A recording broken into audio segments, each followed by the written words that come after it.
Most people live under the profound illusion of mental sovereignty.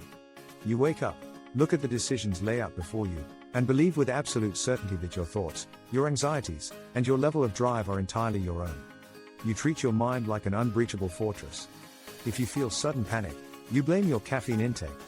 If you feel completely drained of creative ambition, you blame your work ethic. If you feel a creeping sense of submissive compliance, you assume you are just tired. You are completely blind to the geometry of the space you inhabit. The human nervous system did not evolve in a world of right angles, monolithic concrete slabs, or continuous, flickering fluorescent lighting. For 300,000 years, our biology was calibrated by the chaotic, unpredictable geometry of the natural world, fractal branches, shifting horizons, and organic curves. When you take that ancient biological machine and lock it inside a hyper-engineered, institutional structure, you are not just putting a body in a room.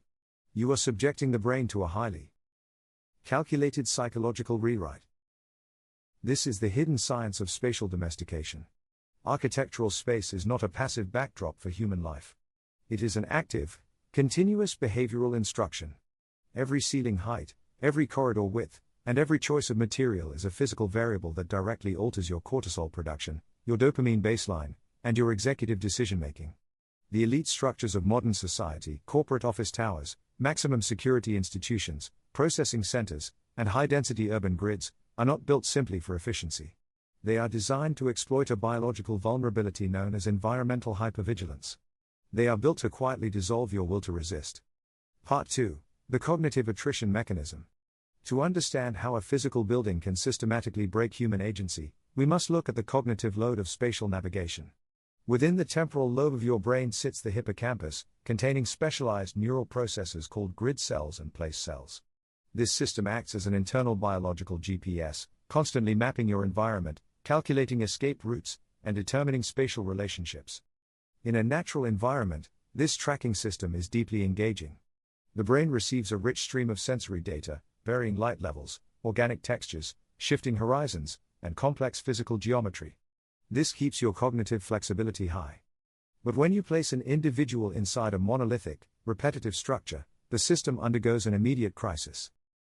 Consider the architectural layout of a standard corporate office block or an institutional processing center: endless, identical hallways flanked by uniform white doors, smooth, unyielding concrete walls, an absolute lack of visual landmarkers. When the hippocampus is forced to process this environment, its neural firing drops significantly. The environment offers no unique navigational anchors. The brain recognizes that it is trapped in a geometric loop. This structural repetition triggers a subtle but devastating psychological shift: spatial disorientation. Because the environment looks identical in every direction, the brain can no longer instinctively calculate an immediate exit pathway. To your conscious mind, you are just walking down a normal hallway to a meeting room. But to your ancient evolutionary survival brain, you have entered an unmappable, unnatural trap. This is the process of cognitive attrition. By keeping your nervous system trapped in a state of unresolvable background stress, the architecture systematically drains your metabolic resources. Your prefrontal cortex, the seat of critical thinking, willpower, and defiance, is starved of energy just to keep your body calm in an unnatural space. By the time you sit down at your desk or face an authority figure, your neurological capacity to say no has already been structurally eroded. Part 3. The Scale Matrix and Brutalist Dominance. If you want to enforce compliance on a massive population without using physical force, you do not use arguments or propaganda. You change the physical scale of their reality. This is the dark psychological underlying principle of monumental and brutalist architecture. When the human visual system processes scale, it performs an involuntary socio-biological calculation. When you stand in front of a structure that is built on a non-human scale, such as a massive government plaza, an oppressive concrete monolith, or an immense, high-ceiling banking atrium, your brain's ego defense mechanisms automatically contract. This is a deeply hardwired evolutionary response. In the wild, massive physical scale belonged exclusively to apex threats, towering mountains, absolute cliff faces, or massive predators. When your brain registers a physical structure that completely overpowers your field of vision, it instantly down-regulates your status perception. The architecture is physically telling your nervous system, you are tiny. You are completely insignificant. You have zero leverage against the power that constructed this space. Consider the deliberate use of linear perspective in institutional design. Long, unbroken hallways that taper down to a tiny, distant point force your visual field to lock onto a single axis. Your eyes cannot wander, your focus is compressed and channeled down a single trajectory. This spatial layout forces a psychological state known as tunnel focus.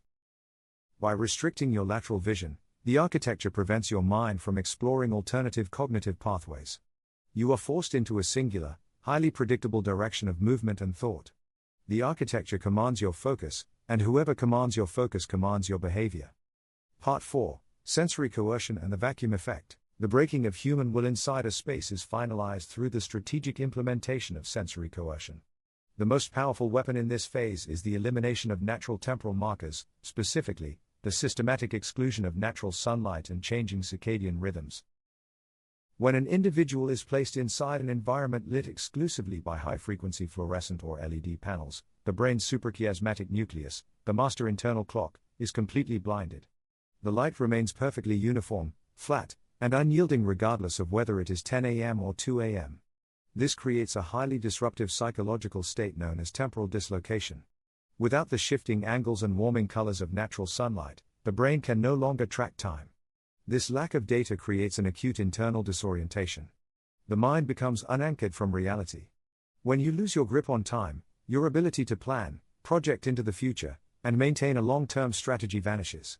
You become trapped in a permanent, reactive present tense. This is accompanied by the calculated use of acoustic flattening. In highly engineered institutional environments, spaces are designed with materials that either create an intense, echo-filled soundscape or a completely dead, muffled silence. In a dead acoustic environment, every small sound you make, your footsteps, your breath, the rustle of your clothes, is unnaturally highlighted. This forces an intense internal paranoia.